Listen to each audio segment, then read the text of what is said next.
வணக்கம். நேற்று நம்ம வீடியோ பண்ணல. இன்னைக்கு மார்க்கெட் எங்கே இருக்குது? 25,110 வந்து க்ளோஸ் ஆயிருக்கு.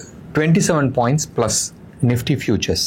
மண்டே இன்னைக்கு ஒரு 300 பாயிண்ட்ஸ் ப்ளஸில் வந்தப்போ நான் வந்து சொல்லிட்டு இருந்தேன், ஸ்ட்ரக்சர் வந்து எனக்கு அவ்வளோவா சாட்டிஸ்ஃபேக்ட்ரியாக இல்லை. மேலே போயிருக்கு, 300 பாயிண்ட் மேலே போயிருக்கு. ஸ்ட்ரக்சர் வந்து அந்தளவுக்கு சாட்டிஸ்ஃபேக்ட்ரியாக இல்லை.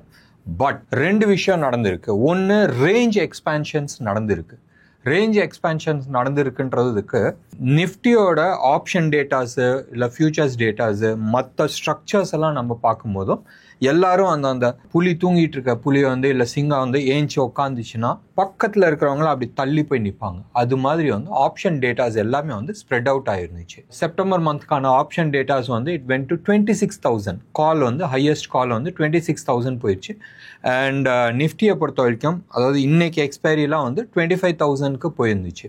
அண்ட் இந்த மந்த் அண்ட் எக்ஸ்பைரி 25,500க்கு போயிருந்துச்சு. அதுக்கு முன்னாடி வந்து அந்த 24,700 800 அந்த ஜோன்லேயே இருந்துச்சு. ஸோ மார்க்கெட்டில் வந்து அடுத்த பெரிய மூவ் வருது. ஆனால் பயம், ஃபர்தராக எடுத்துகிட்டு போகிறதுக்கு பயம்.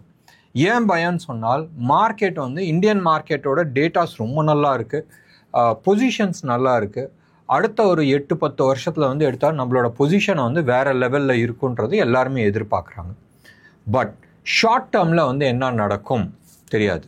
ஏன்னு சொன்னால், இவ்வளோ நாள் நம்மளுக்கு ஃப்ரெண்டாக இருந்து அவங்கள நம்பி நம்ம வந்து பெரிய விஷயம் ஆகுன்றது எதிர்பார்த்தது, திடீர்னு வந்து அது நம்மளுக்கு ஒரு ஷாக் ட்ரீட்மெண்ட் மாதிரி வரும்போதும் டெஃபினட்டாக எல்லாருக்குமே வந்து அந்த பேராமீட்டர்ஸ் எப்படி மாறப்போகுதுன்றது தெரியாது. அந்த மனுஷன் ரைட், ட்ரம்ப் வந்து நம்மளை வந்து ஒரு ஊக்கியில் அப்படி தொங்க விட்டு வச்சிருக்கிறாப்புல. நான் டேரிஃப் ஏற்ற போகிறேன்னா இல்லையான்றது அந்த விஷயம் தெரியல. எப்பயுமே நான் வந்து அடிக்கடி ஒரு விஷயம் சொல்கிறதும் உண்டு. வீட்டில் கூடயும் சரி, இல்லை நம்மளுக்கு தெரிஞ்ச இடத்துல கூட ஒரு பேட் நியூஸ் வருதுன்னு சொன்னால், பேட் நியூஸ் வந்துருச்சுன்னா சந்தோஷம், தூக்கி போட்டு நம்ம அடுத்தது என்ன பண்ணலான்றது யோசிக்கலாம். வருதா இல்லையான்னு தெரியாத போதும் அந்த சிச்சுவேஷன் வந்து ரொம்ப டெலிகேட்டாக இருக்கும். டிசிஷன்ஸ் பண்ண முடியாத ஒரு சூழ்நிலை இருக்கும். அந்த சூழ்நிலை தான் இந்தியா இருக்குது. நிறைய ஸ்டாக்ஸு ரைட். நான் வந்து பேசிகிட்டு இருந்தேன் கொஞ்ச நாளைக்கு முன்னாடி.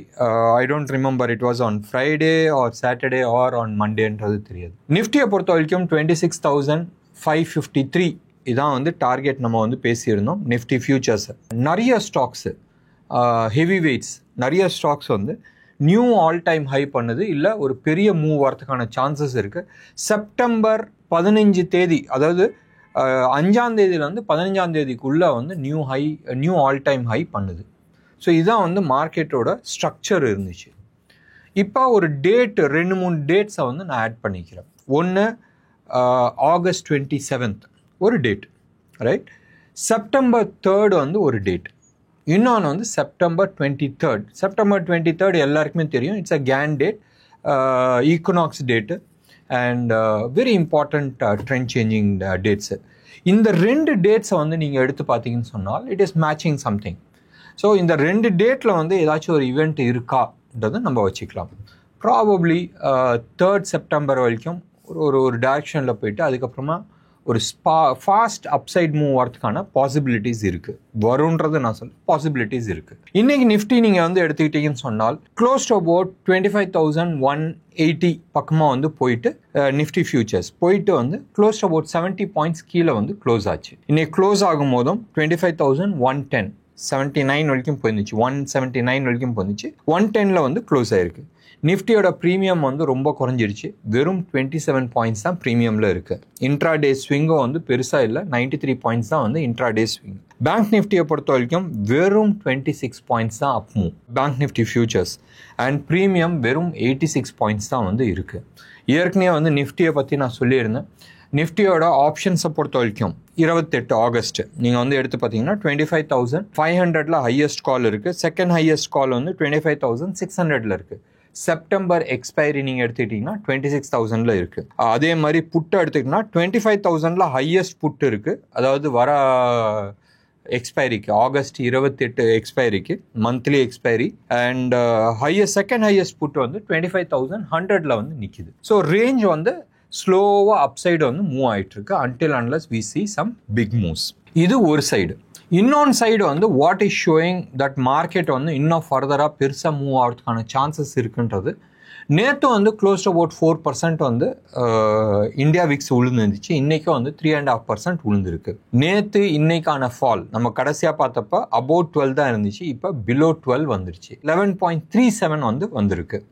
ஸோ இந்தியா விக்ஸ் வந்து கீழே வந்துக்கிட்டே இருக்குன்னு சொன்னால் உங்களுக்கு வந்து தெரியும், எப்பயுமே வந்து இந்தியா விக்ஸ் கீழே வரும் போதும் அதுக்கு அர்த்தம் வந்து மார்க்கெட் ஏதோ ஒரு பெரிய ஸ்மார்ட் மூவ் அப்சைடு வரதுக்கான பாசிபிலிட்டிஸ் இருக்குன்றது பாயிண்ட் 1. எப்பயுமே விக்ஸ் கம்மியாக இருக்கும் போதும் ஸ்டாக் ப்ரைஸஸ் எல்லாமே ஏறணும். இன்னொன்று விதத்தில் இது பார்க்கும் போதும் எப்பயுமே வந்து இந்த வோலட்டாலிட்டி கம்மி ஆயிடுச்சுன்னு சொன்னால் அடுத்தது வந்து வோலட்டாலிட்டி இன்க்ரீஸ் ஆகிறதுக்கான சான்சஸ்ன்னுவாங்க. இட்ஸ் அ சைக்கிள், எப்படி வேணாலும் நம்ம எடுத்துக்கலாம். பட் ப்ரீவியஸாக வந்து அது வந்து பிலோ 11 வந்துச்சு, 10 பாயிண்ட் சம்திங் வந்துச்சு. ஸோ இதை வந்து ஞாபகம் வச்சுக்கணும். வோலட்டாலிட்டி எப்போ வேணாலும் இன்க்ரீஸ் ஆகலாம். இமீடியட்டாக எந்த விதமான நியூஸும் கிடையாது. இன்னைக்கு எஃப்ஐஐஸை பொறுத்த வரைக்கும் க்ளோஸ் அபவுட் 1100 crores வந்து விற்றுருந்தாங்க. நம்ம ஆளுங்க ஆஸ் யூஷுவல் 1800 crores வந்து வாங்கியிருக்கிறாங்க.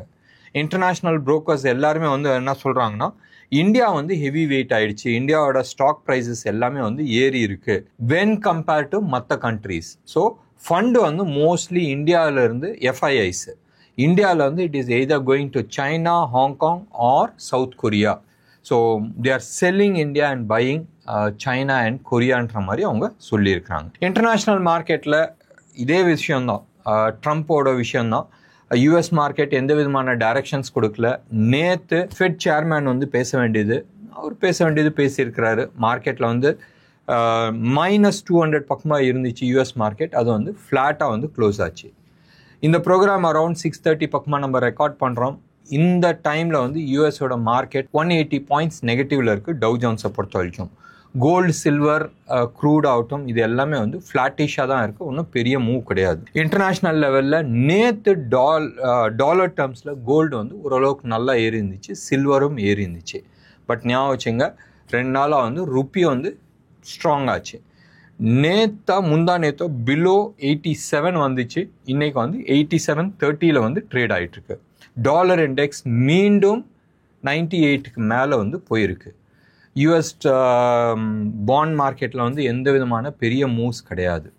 இந்தியாவை பொறுத்த வரைக்கும் கோல்டு அதே அந்த 10,000, இந்தியாவை பொறுத்த வரைக்கும் கோல்டு ருப்பி டேர்ம்ஸில் வந்து 10,253 இந்த ரேட்டில் வந்து ட்ரேட் ஆகிட்டுருக்கு. இது 24 கேரட் ஜிஎஸ்டியோட சென்னையில் விற்கிற ரேட்டு.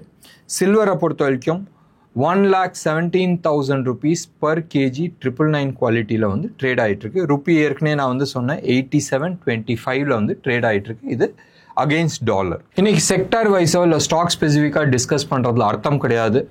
ஆனாலும் ஒரு பர்டிகுலர் ஸ்டாக்கை பற்றி நம்ம சொல்லி ஆகணும். பிஎஸ்சி க்ளோஸ் டு அபவுட் 8.2% வந்து கீழே விழுந்திருக்கு. ரொம்ப சிம்பிள், செபி ஆகட்டும், கவர்மெண்ட் ஆகட்டும், இவங்க வந்து நிறைய பேர் வந்து ஆப்ஷன்ஸ் ட்ரேடிங்கில் வந்து ஹியூஜ் மணி விட்டுட்ருக்காங்க. ஸோ இந்த வீக்லி எக்ஸ்பைரி ஆப்ஷன்ஸே டோட்டலாக ஸ்கொயர் ஆஃப் பண்ணிவிட்டு வெறும் மந்த்லி எக்ஸ்பைரிஸ் வச்சுக்கலான்னு. மந்த்லி எக்ஸ்பைரிஸ் வச்சா இன்ஃபேக்ட் இந்த வீக்லி எக்ஸ்பைரி வரத்துக்கு முன்னாடி ரைட் மந்த்லி எக்ஸ்பைரி இருக்கும் போதும் மோஸ்ட்லி நம்ம வந்து ஆப்ஷன்ஸோட ரேஞ்ச் வந்து நம்மளால் கண்டுபிடிக்க முடிஞ்சிச்சு. இப்போ வந்து அந்த ரேஞ்ச் கண்டுபிடிக்கிறது ரொம்ப கஷ்டமாக இருக்குது. எனிவே கவர்மெண்ட் வந்து ரொம்ப கிளியர் கட்டாக சொல்லியிருக்கு தட் இந்த வீக்லி ஆப்ஷன்ஸை நீங்கள் கொஞ்சம் பார்த்துக்கணும். செபியும் ஆமான்னு சொல்லியிருக்கு, எக்ஸ்சேஞ்சும் ஆமாம் வீக்லி ஆப்ஷன்ஸை வந்து நம்ம எடுத்துடலான்னு சொல்லிட்டு இருக்காங்க. ஸோ வீக்லி ஆப்ஷன்ஸ் எடுத்தால் இவங்களோட ரெவென்யூ வந்து பெரிய லெவலில் பாதிப்பு வரும். அதுக்கான எதிரொலி தான் பிஎஸ்சி வந்து இன்றைக்கி ஆல்மோஸ்ட் 8.2% விழுந்திருக்கு. என்எஸ்சி லிஸ்ட் ஆகிருந்துச்சுன்னா ஈக்குவலாக அதுவும் வந்திருக்கும். அதே மாதிரி தான் நீங்கள் வந்து ஏஞ்சல் ஒன் ஒரு புரோக்கர், அவங்களும் வந்து க்ளோஸ் டு அபவுட் 6.9% கீழே விழுந்துருந்துச்சு. எம்சிஎக்ஸ் அடுத்தது அவங்களும் வந்து ஆல்மோஸ்ட் 3.9% விழுந்துருந்துச்சு. 361 அவங்களும் விழுந்திருந்தாங்க. நிறைய புரோக்கிங் கம்பெனிஸ் எல்லாமே வந்து விழுந்துருந்துச்சு. ஸோ ஸ்டாக் ஸ்பெசிஃபிக்காக நம்ம பேச வேணாம்னு நினச்சிட்டு இருந்தோம். இந்த பர்டிகுலர் ஸ்டாக் மட்டும் மோர் ஆன் நியூஸ் பேஸில் இருந்தனால வி ஹவ் அப்டேட்டட். ஏன்னா நேர்களே, இன்னைக்கு ப்ரோக்ராம் உங்களுக்கு பிடிச்சிருந்துச்சுன்னா லைக் பண்ணுங்கள், ஷேர் பண்ணுங்கள். டெஃபினட்டாக உங்களோட கமெண்ட்டை நான் எதிர்பார்க்குறேன். நன்றி, வணக்கம்.